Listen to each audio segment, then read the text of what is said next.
আসসালামু আলাইকুম, কি অবস্থা সবার? আজকে আমাদের fourth class and this is gonna be the last class from states of matter. Okay, so I hope you all are fit and fine and I welcome you all once again. So চলো শুরু করা যাক। আমাদের যেটা বাকি ছিল diffusion. ওকে, diffusion পড়বো আজকে আমরা। ডিফিউশন থেকে প্রথমে যেটা দেখতে পাচ্ছি, describe and explain diffusion in terms of kinetic particle theory. Okay, as you know, I have the note here. চলো শুরু করা যাক। Before starting, everyone need to know what diffusion is. Diffusion is spreading out of particles from an area of high concentration to low concentration. Okay, so এখান থেকে আমরা কি জানলাম? আমরা জানলাম diffusion is a process. Diffusion is a movement of particle অথবা spreading out of particles from an area of high concentration to low concentration. ডিফিউশনটার example হতে পারে রান্নার গন্ধ আমরা পাই যখন আমাদের বাসায় রান্না হয়, রান্নাঘর থেকে কিন্তু আমরা রান্নার গন্ধটা পাই। বা পারফিউম হতে পারে, পারফিউম আমরা শরীরে মাখি but it spreads out. Okay, so চলুন শুরু করা যাক। তো explanation using kinetic particle theory আমরা যদি পড়ি, প্রথমেই দেখা যাচ্ছে যে particles are in constant random motion. Random মোশনে থাকে দুইটা, একটা হচ্ছে গ্যাস এবং লিকুইড। ওকে, এটা আমরা জানি। তো এখানে কি লেখা আছে? Particles are in constant random motion. So according to kinetic particle theory, all particles in gases আর লিকুইডস আর অলওয়েজ মুভিং। হ্যাঁ, এটা we already know about it, যে আসলে কাইনেটিক পার্টিকেল থিওরি আমাদেরকে এক্সপ্লেন করে গ্যাস এবং হচ্ছে লিকুইডের পার্টিকেলগুলো অলওয়েজ র্যান্ডমলি মুভ করে। হ্যাঁ, সেই বিষয়টা। এবার আসো, no fixed path. No fixed path বলতে gas and liquid particles move in random directions colliding with each other and their surroundings. তার মানে এই যে গ্যাসের এবং লিকুইডের যে পার্টিকেলগুলো থাকে এগুলো র্যান্ডম ডিরেকশনে এগুলা মুভ করে এবং তারা একটার সাথে আরেকটা কলাইড করে, বা ঘর্ষণ লাগে, বা দে জাস্ট কলাইড। তো এখান থেকে বুঝলাম liquids and gases have no fixed direction of their movement and colliding. তারপরে আসেন movement from high to low concentration. এটা কিন্তু মেইন কি বলবো main fact about diffusion. Okay, so in a concentrated area more particles are present. Definitely এখানে concentrated শব্দটা পড়লেই আমরা বুঝতে পারতেছি আসলে ব্যাপারটা কি, কারণ ওখানে পার্টিকেলস গুলো অনেক বেশি থাকে। ওকে, পার্টিকেলস গুলো অনেক বেশি থাকে। As they move, they spread out into areas with fewer particles, causing even distribution over time. So, as they move, তার মানে ওই যে কনসেন্ট্রেটেড যেসব পার্টিকেল থাকে বা কনসেন্ট্রেটেড এরিয়ার মধ্যে যে পার্টিকেলস গুলো থাকে সেখান থেকে, মানে যেখানে লোয়ার কনসেন্ট্রেশন বা যেখানে ফিওর পার্টিকেলস বা অ্যাবান্ডেন্ট এরিয়া, সেখানে কিছু পার্টিকেল স্প্রেড আউট হয় বা মুভ হয়।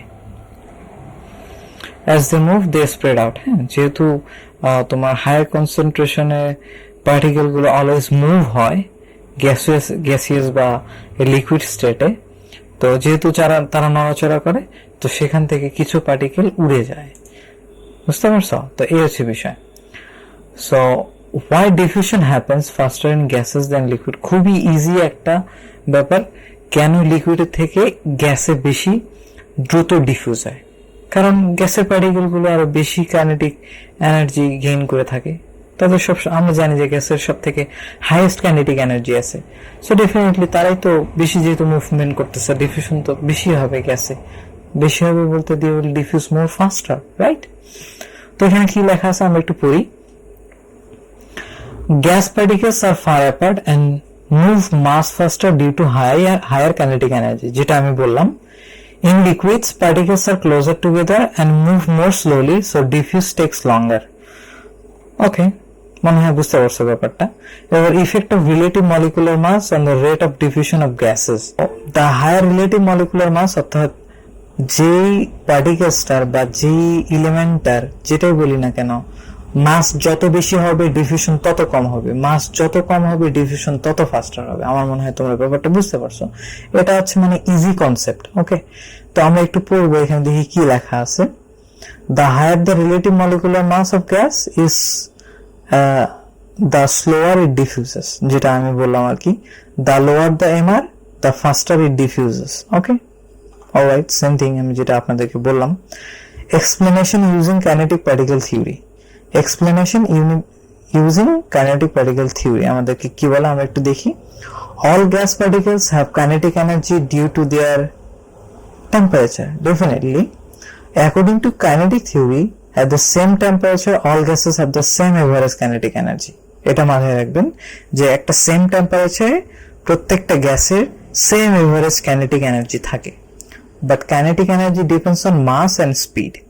হ্যাঁ, কিন্তু এখানে একটা বিষয় কি ভ্যারি করে, সেটা হচ্ছে এই যে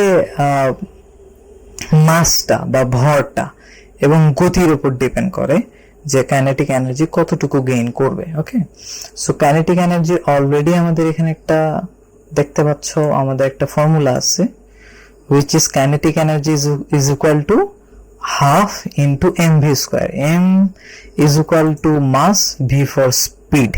ওকে, সো এটা হচ্ছে সূত্র। আমার মনে হয় তোমরা ব্যাপারটা বুঝতে পারছো। 5 নাম্বার যেটা আছে explanation, so if two gases have the same kinetic energy, the lighter one অর্থাৎ smaller MR must have faster diffusion. বুঝতে পারছো, this is very common thing যে দুটা গ্যাসের সেম কাইনেটিক এনার্জি আছে, ওকে ফাইন, বাট যেটা মানে যেই গ্যাসটার এমআরটা কম হবে সেটা তত বেশি ফাস্টার মুভ করবে, আই মিন ডিফিউজ করবে আর কি। দেয়ারফর আমরা যেটা এখান থেকে বুঝলাম, gases with lower relative molecular mass like hydrogen, helium diffuses faster. অর্থাৎ এগুলো কিন্তু এমআর কম বা মাস কম, যেহেতু মাস কম সেজন্য ডিফিউজ আর ফাস্টার ডিফিউজ হয়।